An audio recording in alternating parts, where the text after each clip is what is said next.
Washington Dulles International Airport, where the local time is 5:19 p.m. Please stay comfortably seated until the seatbelt sign is off. You may continue to use and charge your phones and tablets. If you're sitting in an exit row, please don't plug your devices into the outlets.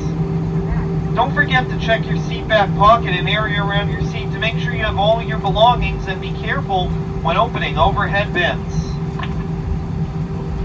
Once we arrive at the gate, our airport team will be more than happy to answer any questions you might have.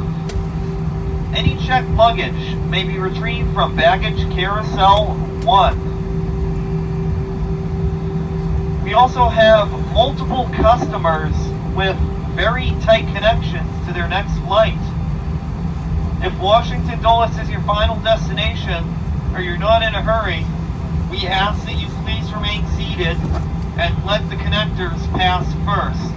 Please raise your hand if you have a tight connection, so those around you will see you need to get off quickly. We greatly appreciate it. Oh, good for you. That must feel nice. All of us at United, our Star Alliance partners, thank you for flying with us today. We're sorry for the late arrival, and we appreciate your patience and understanding. It's been our pleasure serving you, and we look forward to seeing you again on a United flight. Have a great day. Once the fasten seatbelt sign is turned off, please stand clear of the door area to allow your flight attendants to complete important safety duties. Thank you.